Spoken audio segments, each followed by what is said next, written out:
Welcome to Apartment 309 Podcast, the one-sided storytelling podcast where I dive into true crime or the paranormal and tell it to my captive audience boyfriend while he reacts occasionally. So basically just recording part of our normal day. I'm Lauren. And I'm Eric. And we live in Apartment 309.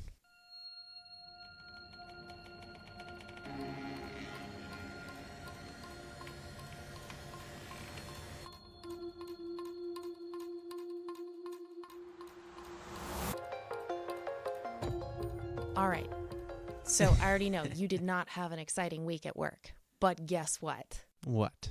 I heard about Lady Bird Lake in Texas might have an active serial killer right now. Lady Bird Lake in Texas might have an active serial killer. You're just going to repeat everything that I say. No, I can't believe that you're so excited about it. Well, okay. That's horrible.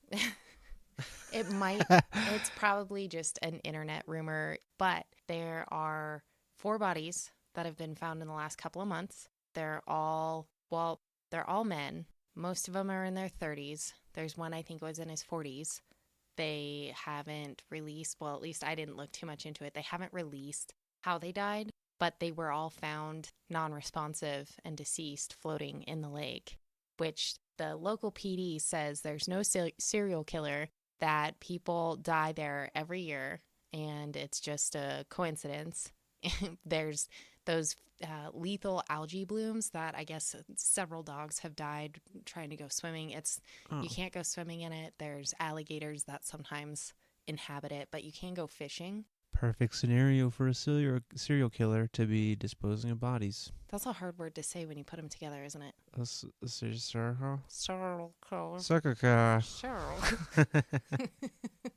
He's super serial.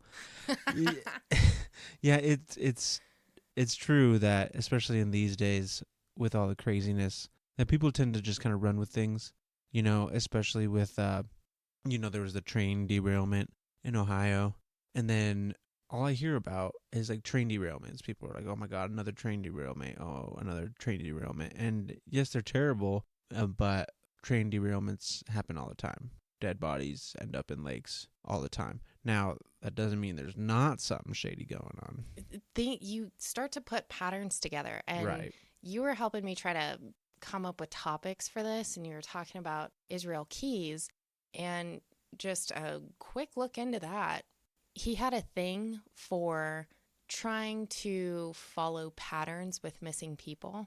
Like, he got his rocks off looking up missing people and following stories, and he thought he picked up a pattern so much so that he brought it up with the FBI before his time here on Earth ended.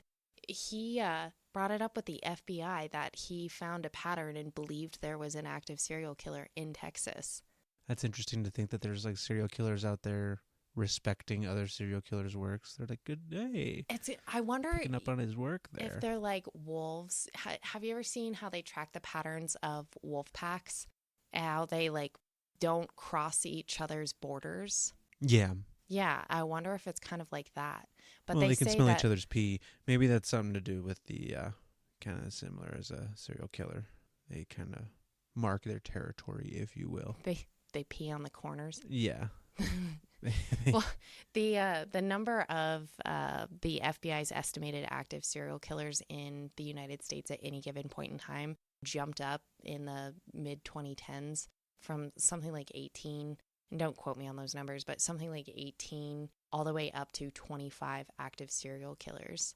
Yeah, but to be fair, most of them probably work at the FBI. You mean the CIA? Or the CIA. One of those acronyms. Some of those, yeah. Active serial killers. Hey, that's actually the topic tonight, is a conspiracy theory. Ooh. That gets my fancy. That gets my goad. It's get your goat. My goat? Yep. I don't think it's goat. I think it's goad. I think it's goat. I'm not sure what a goad is, but I think it's goad. Is it butt naked or buck naked? I think I like buck naked better. Why? It makes no sense. I guess a buck is naked. That's right. That's true. A buck is typically naked. Typically? More often than not. Just every once in a while, see him with a pair of jeans on. Yeah, you got to use Front the legs word or back typically legs? because there is those situations out there where you might see a buck in a nice shirt or a pair of slacks, and you're like, you don't often see that typically. I have nothing to say to you right now. You're like 5 minutes deep into this, and I forgot I was supposed to be listening. I'm supposed to be listening, but I like conspiracy theories, and I'm excited for that. Well, you're the one that actually kind of geared me towards this, and then I kept trying to kick you out while I was looking it up and watching stuff on it. I thought there'd be a lot of good material. Well, for tonight's story, 'tis a conspiracy theory. All conspiracy theories are theories until they're real. Let's jump back in time to the year 1955. Ooh. We've got two main characters. The well-known UFO fanatic and author, Morris K. Jessup, and the young, mysterious sailor, Carlos Miguel Allende. Okay. Morris Jessup, a man ahead of his time. I don't know if they call him a grandfather of sci-fi, but he penned titles such as The Case for the UFO and UFO in the Bible. He was a well-known author in his day for being somewhat controversial. He picked a really terrible time to start digging into UFOs because it was a time when the government was fighting against people who wanted to believe. People were coming forward with stories about seeing unidentified flying objects. So the government was trying to put a strong front on that they were investigating how real UFOs were while trying to... Maybe like debunk Yeah. and explain away. Well, and to when you take away somebody's Legitimacy, delegitimize. Yeah, is that a word? Delegitimize is the Okay, word. that to people that were putting things together and writing about it in the public eye. Right. Discredit. That's a word. Okay, so his books are heavily based on what most would consider just conspiracy theories. In his book, The Case for the UFO, he based most of his research leaning heavily on his expeditions to Cusco. He went to the Yucatan. He went to Peru. This was all between 1920 and 1930. He wrote his thoughts mostly on prehistoric super science, and he considered UFOs to be more of a curiosity than a threat. So he felt that maybe they were looking at researching us, and we had an opportunity to research and befriend them. There wasn't a threat there, according to him. Okay. And then, as I said, Carlos Allende was much more mysterious, only identifying himself as a sailor for the U.S. Navy, and he was acting as a deckhand on a nearby Liberty ship on the day in question. Now let's jump back from 1955 all the way to 1943 to the Philadelphia harbor, where the USS Eldridge was about to take one seriously bad trip. 1943. The U.S. is at the beginning of their involvement in World War II. They were using their destroyers to ferry supplies to the Allies, to ferry people. German U-boats at the time were a lot more maneuverable. They were able to attack these ships, which were not necessarily geared towards fighting. They weren't out there on the front lines. They were just trying to get stuff over to the front lines. Sure.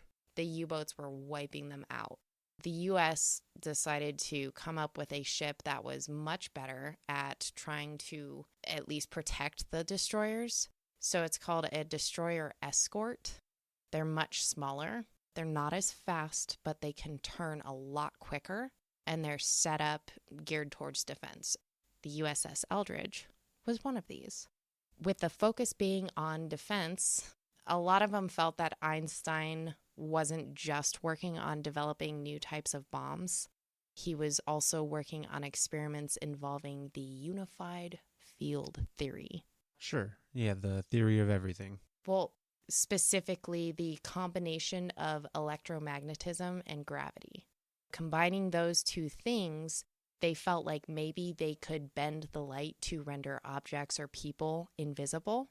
It's also a form of defense from U-boats if you can render your ship invisible to the radar, to the physical eye.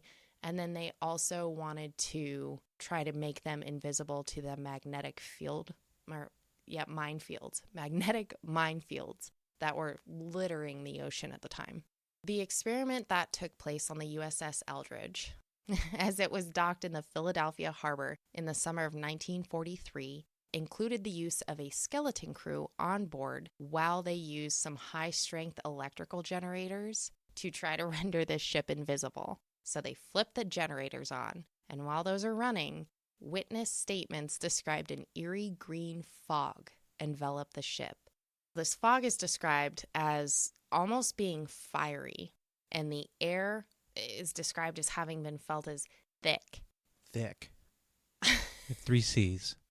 The ship then vanished from sight, reappearing a few minutes later, so like several minutes later, in a flash of light. Kapow! Same green fog appears, and then boom, ship is back. They all go towards the ship because all these scientists, all these observers had been standing a safe distance away. The crew was on board. The unsafe distance away. The unsafe distance away. Like, hide in the metal fridge, you'll be fine.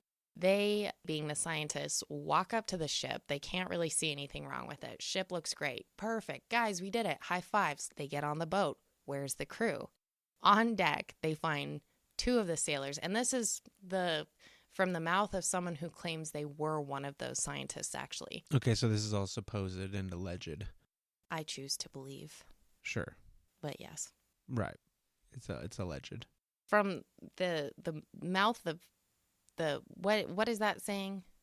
From the horse's mouth. From the horse's mouth. So from the horse's mouth, this guy claims to be a scientist that was there at the time. He was part of the crew that made up the experiment, and he said they all had kind of a bad feeling before the experiment, and then they did it, and the ship returns. They're like, yes, ship is great. And they get on board, and they find these 2 sailors on deck, in deck. He described it as them having almost been swallowed. They were not just bonded as part of the deck, but they were like in the deck. And he said they were dying and near death when scientists approached them. They go looking for the rest of the crew, and they find 2 more sailors below deck in the bulkhead, also sunk up to their knees as part of the ship now, almost like the particles had come apart and then reattached in the wrong way. Like they had become part of this ship. Oh, geez. Yeah. And then they find another guy, and his hand buried up to his wrist was now part of the ship as well. Just buried into the steel, they were now part of the ship. Some of the other guys, I'll let you decide if they got lucky or not. They're running around cuckoo bananas, lost their marbles, nonsense. They were not there anymore. So they're running around cuckoo bananas. And then others were actually, they called them frozen. They were like floating in and out of view. They were there and then they weren't. And then they were there and then they weren't. They were like phasing in and out? They were phasing in and out, but it was almost like they were stuck between times. So they weren't moving. They weren't reacting to anything. They were just in and then out. And then they came back and they were gone. And they weren't responding. I don't even know what I would have done. The ship left for several minutes. Where did the ship go? At the exact same time that the ship zipped out of view in Philadelphia while everybody's watching it, witnesses in Norfolk, Virginia saw the green fog appear and then the ship appeared. For the whole time that it was recorded as missing in Philadelphia Harbor, it's now being seen in Norfolk, Virginia. And then, boop, it's gone. That's over 200 miles away. Wow. Who were these other witnesses?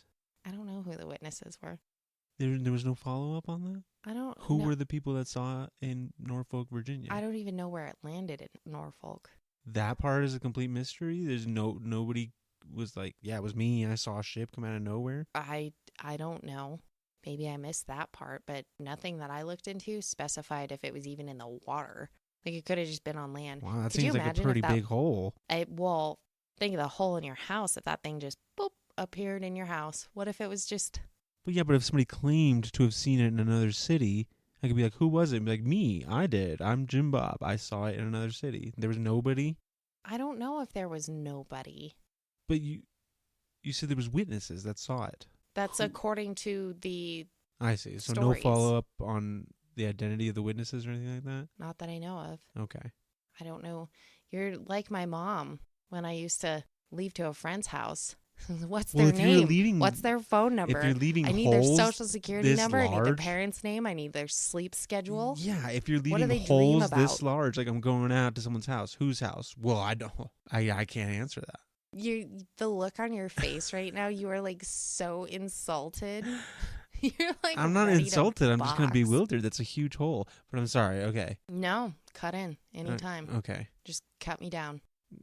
That's fine. That's why I'm here. Humble you. Keep you honest. All right. Well, I believe me. Now the boat is back. There's a lot of people that believe this too. Okay. Boat. It's in Norfolk, Virginia. For all we know, it's going shopping at Abercrombie. It comes back to Philadelphia Harbor with some new decor. Some inlaid, locally sourced sailor inlays. Oh, who designed this room? Right. Not where I would have put Amazing that. fixtures. They're phasing in and out of time space. How much do you think they spent on this? Yeah, quite a bit. Who's the architect? Okay. The Navy does what all good government departments do to birth a conspiracy. They decided to try to bury it. They forged, and this is all alleged, they forged the deck papers to show who was on it, where it was, all of that. They went through and they forged all the deck papers leading up to this incident and then following. They forged the timeline to say that the ship hadn't even been built yet. According to some theories, it happened in the summer of 1943, and then according to some other theories, it happened in October of 1943, October 28th. Now, the ship was supposedly, and I say supposedly, commissioned to be built and was built in August of 1943. If it happened in the summer, supposedly the ship wasn't built yet, and if it happened in October, the ship was built, but then they changed the deck papers to show that it was elsewhere, that it was not in Philadelphia Harbor. Okay. As for the sailors that went cuckoo bananas or became one with the ship, they go through, they clean up the ship, and then they report these sailors as missing or dead in action, lost at sea, to their families. We're still at the beginning of World War II. Might not be that hard to believe. They cleaned up. The living sailors that went cuckoo bananas end up in institutions. They give them false identities and leave them to live out their lives. Not wanting to waste a perfectly good ship, they send the Eldridge off to war. Right. That's just like the military, too. They're like, well, it's still a ship. Yeah, and how we kind they of need one of these. use old plane parts to build new planes because they're like, just reuse it. Right. I think Don't mind that guy phasing in and out of existence in the basement. I will say my grandma used to live in Turkey, and I think you'll connect with this with the construction side of it. So while I was visiting her in Turkey, there was the teardown of an apartment complex right next to hers. And they were carefully taking it apart because they had the intention of reusing the tiles and reusing the materials that they could from the building, as opposed to just bulldozing it and starting from scratch. Reduce, reuse, recycle. Yeah, I mean, there's definitely a lot of reasons why they wouldn't, things wear out, and also it's like cost, sometimes it's just way cheaper to take a whole building down rather than strip it bare. But when it comes to the ship, though, I'm wondering when the molecules got combined, is it like a bisection? They just clear the dead body off, and now you have this whole bisected torso, and you just kind of veneer over it. yeah, just like pave over it. I don't know. Yeah, I was wondering about that. Like, if my hand is fused, there's a lot of things that, you have to consider with a fusion. I mean, you have a circulatory system and bones and nerves. And did they just, like, was there a room where there was just, like, a face in the wall and they're like, I am the boat now? Like. I'm a pickle, Morty. Right. And that's part of the thing with the stories is just like, spooky sounding stuff. But then it's like you really consider it like, okay, but what is a person fused into a ship really do? They would die, certainly. There'd be no life after You say fusing certainly, with a but solid we're talking object. about fusing a person with a ship and him potentially being like, I am the ship. What if he wouldn't die? What if he's the ship now? Anything's possible. Don't tell me it's not. That's a broad, assumption. No, like if I fused with a solid object. I had a point. Does a solid object now also have a circulatory system? Is it an organ? What if you don't need them anymore? What? I mean, if you really want to break it down, the ship itself is going to have a whole system of inner workings that it needs to function as a ship. We don't think about its comfort level or feeding it and watching it take a crap out in the ocean. Like, that's sure, but it's made out of refined materials. Why would a circulatory system be necessary? If you're one with a ship, is it more human or ship, I guess, is the bigger question. I'm not saying it would be necessary. I'm saying you're combining two things that don't work together. If I'm part wooden door, then you would expect me to no longer be functioning as a human being. Like that's no longer. Would you still have wood? There's no, yeah. There'd be no blood pumping through it. So your hand is now fused to a solid object. Where do you start and the solid object begin? Are you more man or door? What is this Jeff Goldblum movie? Is in Jurassic Park? Life finds a way. Like, it's not that easy, you know? You get so angry when you can't have an answer laid out in front of you. Yeah, it's like it's fun for like a Reddit thread, but it's like not practical. My brain works like a Reddit thread. Right. Hey, that's actually a really good description of my thought process. And you need me to kind of bring it in line and be like, yo, that don't make no sense. Yeah, but I mean, do you really want to live life as a dullard? I'd like reality. I also live here. I would assume that if somebody got fused into a ship, I'm not saying it didn't happen. I mean, if you're messing with like that kind of stuff on a quantum reality, I could totally understand where like a body would get fused into a ship. But those people are no more. Like, that just don't make no sense. Well, that's the wonderful thing about theories. They don't necessarily have to. That would be a no good theory if it doesn't make sense. Eric's not on board this ship. Didn't buy a ticket the ship's for this. Left the station. This show. All right.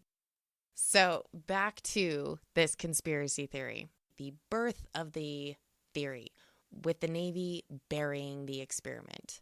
They get rid of the crew, forge the deck papers, forge the timeline. Everybody's dead or lost at sea, but really they're probably in Waverly Hills, just nothing to wasting see here, away. Nothing happened. Yeah, right. Right. Look the other way.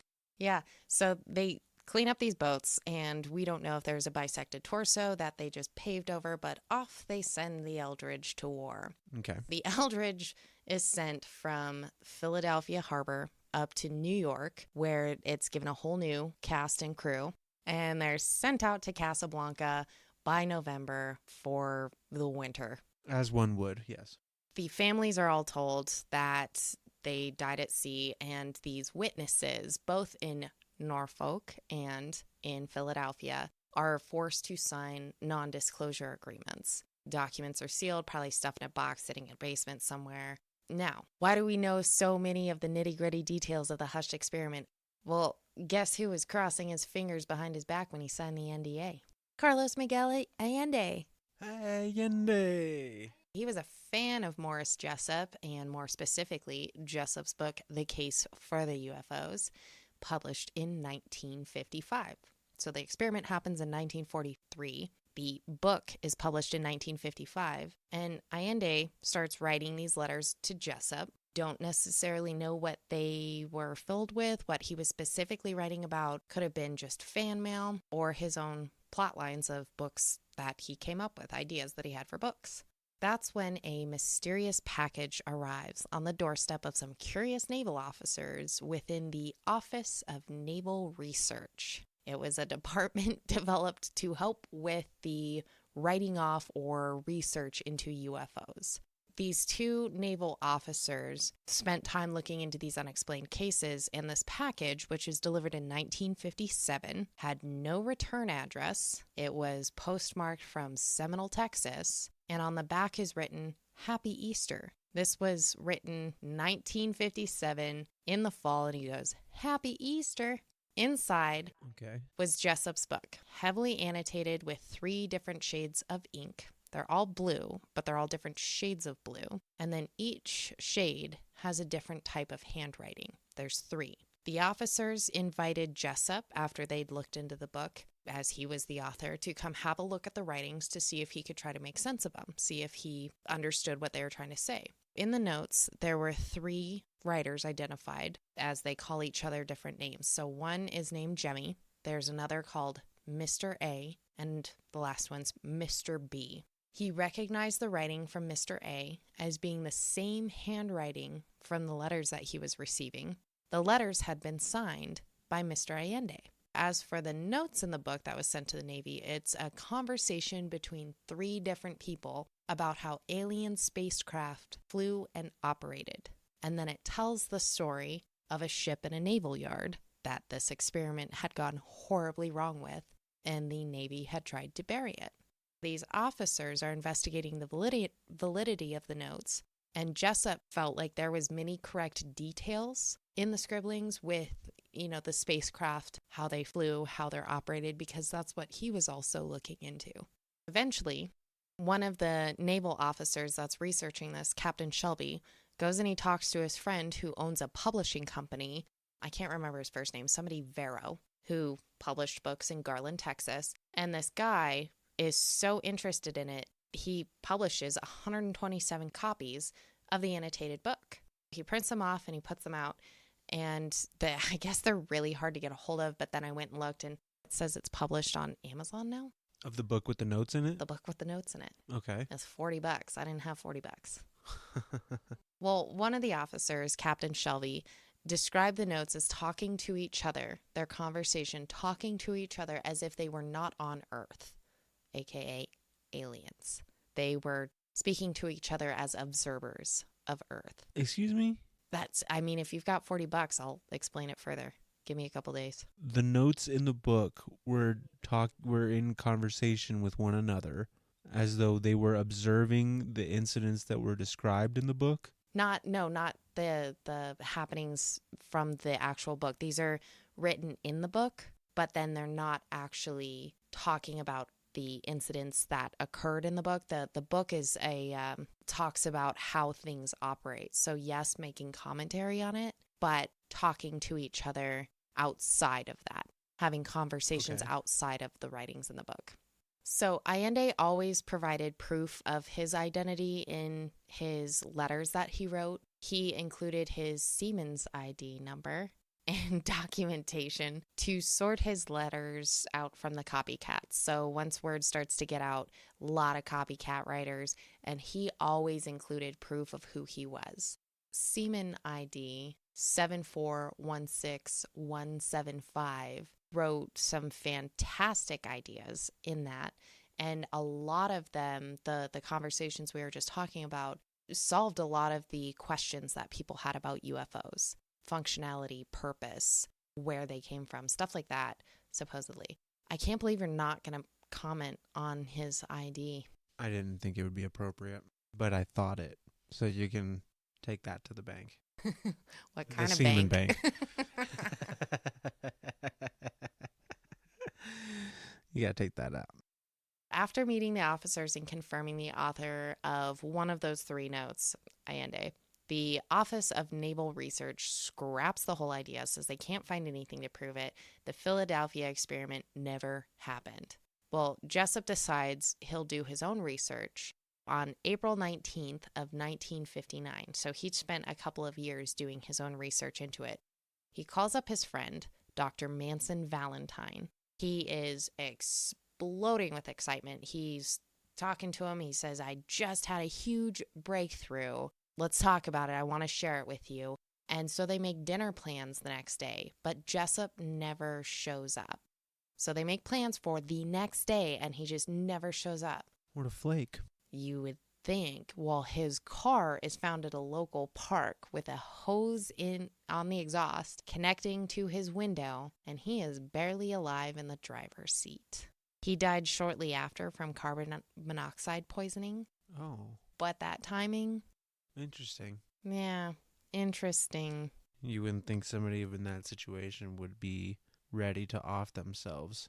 Yeah, it's like, some big moment in your life and you're being a little bit cryptic about it because you're making plans to share it with somebody, and then you set a date and a time. Most people wouldn't do that, I don't believe. Right. That's fishy. With our one active connection to Carlos Allende now mysteriously dead, what's going to happen? We're left with so many questions. Where do we go from here? A good place to start is maybe, where's Carlos? Where in the world is Carlos Allende?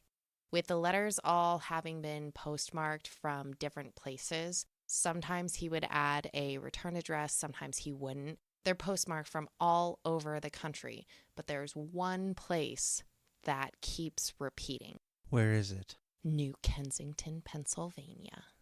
Oh my goodness. We are left to turn to one conspiracy theorist with an alarming number of UFO memorabilia in what he calls his dungeon. His name is Robert Gorman, and he also lives in New Kensington, Pennsylvania. Oh boy. Oh boy is right. This man is really into this, and he realizes he lives in the same town as most of the postmarked letters. He makes it his new duty. This is his free time. This is what he's going to do. He's going to track down Allende's origins. In the late 60s, he buckled down his research.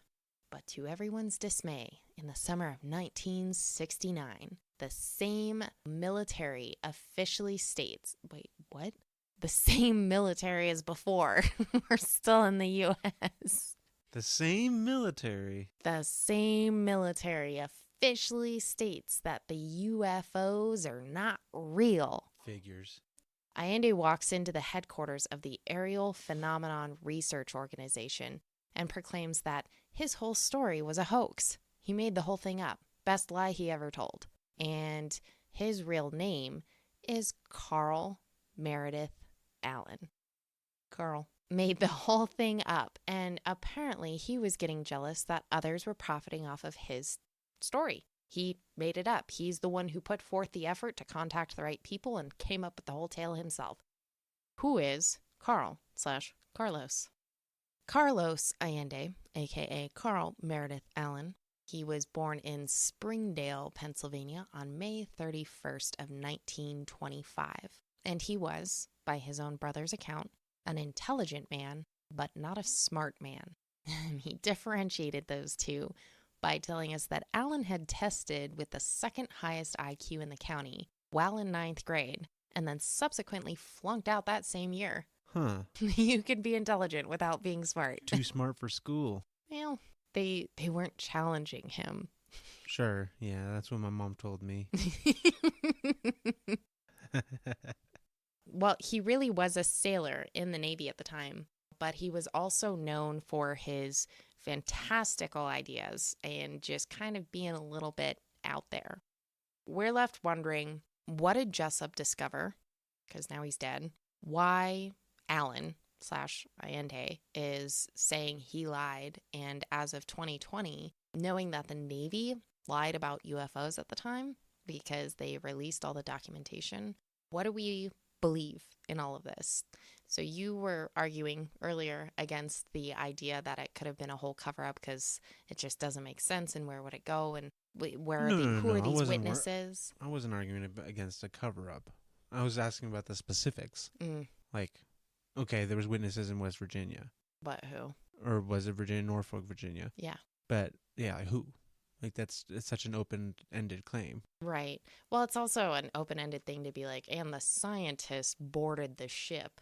Yeah, any good conspiracy theory involving the Navy has to have scientists. You got to throw the scientists in there. You got to throw scientists The in there. scientists boarded the ship. Who is the scientist? Neil deGrasse Tyson? What? Neil deGrasse Tyson? No, I'm trying to remember his name. I think his name was Al Bielek. I see. Says he was there. Says he was traumatized. Right. No, I was just mostly harping on the details. I need details. Why are you going after Tyson? I was just throwing out a scientist's name. First one that popped into your head. Yeah.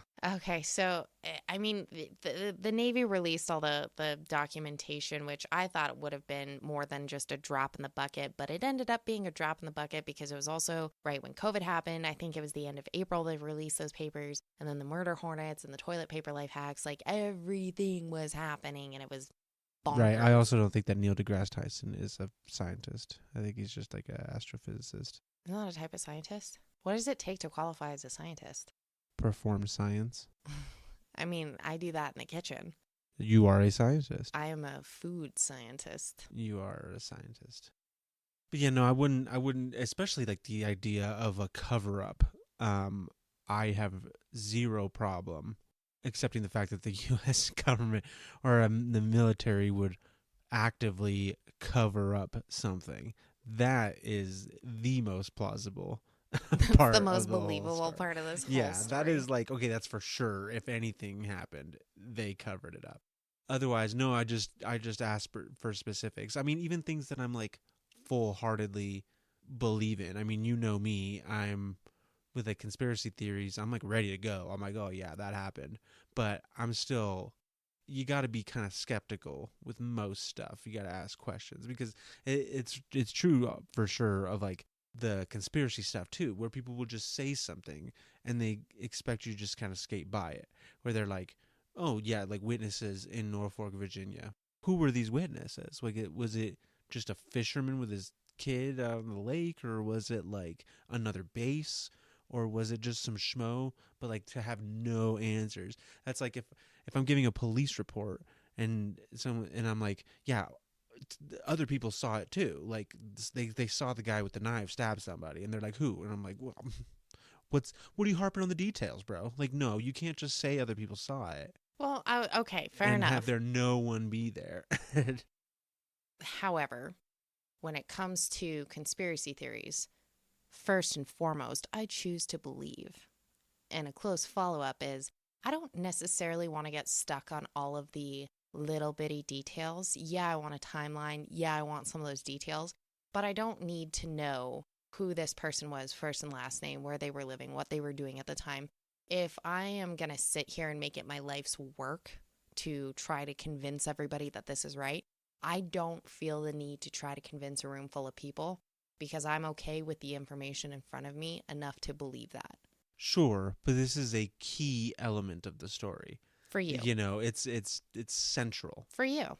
No, not for me. For the whole story coming together. If someone goes, oh yeah, it disappeared from Philadelphia, and you're like, okay, and other people saw it reappear in Virginia 200 miles away. Can you believe that? That's a central part of the story. And then you go, who saw it? Like, what are you harping on the details? Like, no, that's like the story no longer is what you're claiming it to be. You're so aggressive right now. If you can't say, like, that's a central piece of the story. I am okay picturing the ship like a beached whale in some suburban neighborhood in Norfolk, Virginia for 7 minutes surrounded by green fog. And then poof, it's gone. Well, if you're okay with that, that's fine. Yeah, I'm perfectly fine with that. You don't have to be not fine with I'm it. accepting the rest of the story as it stands. Excellent. Without that information. Excellent. Because I'm willing to admit I don't know everything about it. Sure. I'm just saying that's the part that I was harping on. I wasn't harping on the whole story. I'm just the claim. Was or are? Was. You got a good lean in for that one. All right. So where we left it is that Carl walks in, says, hey, I made a whole thing up. It was all a lie. And his brother's like, yeah, he's smart, but he's not smart. And we're left with a whole bunch of questions still. Zipping through to 1975, Charles Berlitz writes and publishes a book called The Bermuda Triangle, and it's a huge hit. So he takes that and just kind of hops on that train and keeps riding it, and he publishes another one called The Philadelphia Experiment. It brings that back into the limelight. This whole theory that had been underground, that had a huge following, and then Alan walks in, he's like, nah, it was a lie. Now, Charles Berlitz is following it as if it were real. And Alan then comes in and recants his whole confession, saying he lied about lying. And then he gives the name of the boat for the first time. So we've known the name of the boat, the USS Eldridge, but none of these other people had been told which boat it was. So they're all following this story and looking into this and trying to research it without even knowing the name of the boat. No wonder they couldn't find anything. There was really nothing for them to go off of. That you want to talk about a key element, the name. Back to Gorman. So the enthusiastic nerd dungeon personal mission to find Alan Guy. He was just by chance talking to a neighbor in 1979, so 10 years after the confession. This neighbor announces that he is Carl Allen's father, which I was trying to do the math there. That man was old. He'd been around for a hot minute. If you ever look at a picture of Carl Allen, that man lived his life to the fullest. Old fella, huh? Okay, Carl Allen's father, just by chance, is Gorman's neighbor. He has a huge box in his basement, and he's like, wait a minute, that's my son. I've got all of these things that he wrote as, because he used to do that all the time. He wrote in books, he wrote on paper, he wrote on scraps, doesn't matter. He would send it to us. Let me get this for you. You take a look at it. So he comes out of his basement with just this massive box, and Gorman's like, I don't really believe any of this. Well, he's sifting through all of this paperwork, and then he finds the original Seaman document and confirms that, yes, this is indeed Carl Allen's father and a box full of Carl Allen's crazy writings. He finds dozens of books. He's looking through them. He's reading through them. Well, Allen had gone through and rewrote whole portions of the story, creating new ones in the margins or just editing the books as he saw fit. He took these books and created his own stories out of them. He didn't ever really create his own story from scratch. He always did it with somebody else's something. So his family knew him as someone who wrote those notes, rewrote the stories, and then mailed all of them to people that he felt might be interested in them. It wasn't just his family receiving them, and it wasn't just Jessup receiving them. He had been mailing them out to people for decades. Was the Philadelphia Experiment just another one of Carl's fantastic ideas? I mean, it was his style, but he also just kind of reshaped things that he'd already seen or heard or read. He didn't really come up with stuff from scratch. So is this something that he witnessed and then just built off of? Created his own story from it? Because with Jessup out of the picture and Carl not being like the most straightforward character, we might never really know what happened in 1943. Had he already passed by the time that they were talking to his dad? Let me see. He had a couple of brothers. He died March 5th of 1994, so this was several years before he passed away. Huh, interesting. So there was no follow-up after that discovery with him? No, I think Gorman maybe got a little disheartened by the findings. It kind of took the steam out of his hot air balloon. Sure.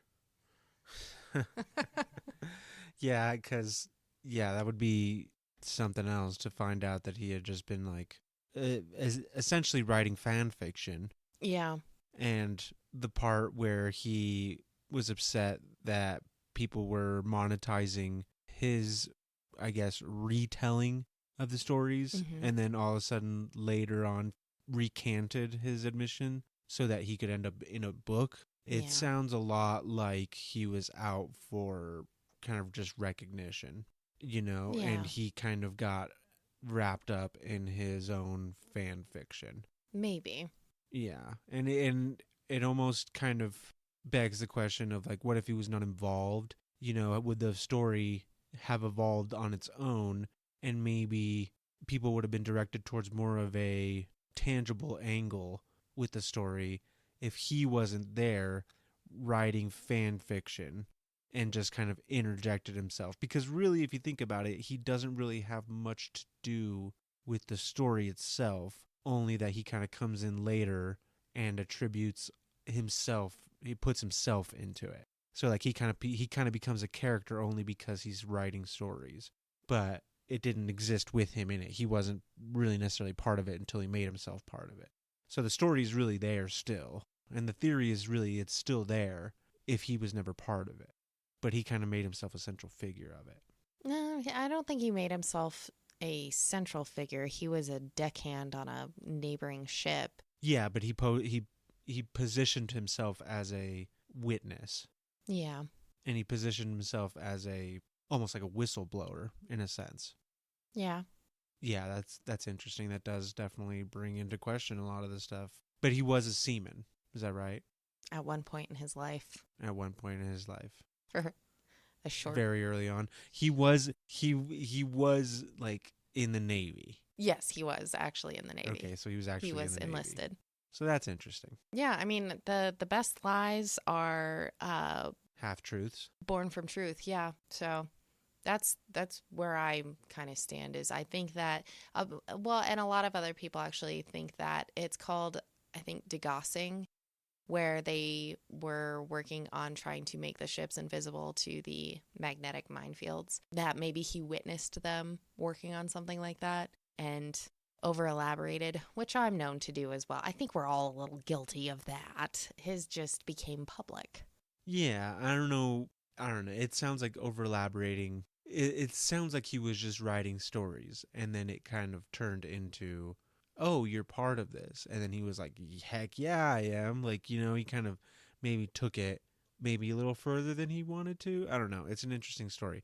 And it's too bad that we don't have too much from him other than the stuff that he was writing. Yeah. Well, like I said, look up a picture of him. He looks like a character. Mm-hmm. He looks like he had a fun life. I don't know what he did. I have heard stories about him. It reminds me of, who is the guy? He worked at S4, which is like close to Area 51, and he had been... Oh, Bob Lazar. Bob Lazar, yeah. There's a lot of interesting stuff on him. He's a whole episode in on himself, but he had worked close to Area 51 at a base called S4, and had supposedly worked on trying to reverse engineer technologies that the military, according to them, that they told him they had found. Like the extra element? Well, yeah, he had worked with an element, but the central part of the story was that he was trying to reverse engineer a propellant system, like an actual system that they used for flight. He had to get ejected from the program because his personal life was kind of beginning to become rocky. So they couldn't have him in an ultra-sensitive project like that. So they let him go from the project, but he didn't know why. Him thinking that the government was going to come after him, he ended up kind of putting this all out there of the things that he knew and had experienced and had observed. And the way he did it was actually where he took a bunch of his friends out in the middle of the night to observe test flights in the middle of the night of all these like supposed anti-gravity craft. And they caught it on video. And yeah, it's a whole crazy story. And he's still around. Maybe you should do an episode. On Bob Lazar. On Bob Lazar. It's a heavily covered one, but it would be fun to talk about. And supposedly the military had told him, he says that he doesn't know if it's true, but that they had supposedly recovered craft from a species that came from the Sirius Star galaxy. The Sirius star in Andromeda galaxy. I could be totally fudging all of that up. I'm not an astronomer. But yeah, they had like Sirius B, I think it was, and they came from that star system, and that's how they had where from they had acquired all this technology. And he's like, I don't know if that's true. That's just what they told me. He's like, that could have totally been BS as far as I'm concerned. He's told the story quite a bit since like the late 70s. Dang. Yeah, so that reminded me of him. Interesting. Well, yeah, you'll have to tell us more about it when you get some more of the details. Yeah, that would be fun to talk about. So what do you think? You're a believer? I'm a believer. A believer. Just kidding. No, I believe though. I believe if nothing else, then there is some truth hidden within that. Yeah, and I can agree with that. It came from something. Even if it's not green fiery fog with a disappearing ship, there's something to it. So Right. I look forward to when you do an episode. We'll see. Thank you all so much for joining us tonight in Apartment 309. Please feel free to send us your story, whether it's about your experience with the paranormal, true crime, alien encounters, or anything of the like. You can email us at apartment309podcast@gmail.com. You can visit our website, apartment309podcast.com. Follow us on Instagram at, you guessed it, apartment309podcast. Don't forget to rate and review and tell your friends. Be sure to follow us so you don't miss one of our weekly episodes, and we hope you join myself, Lauren, and Eric next time in Apartment 309. 309.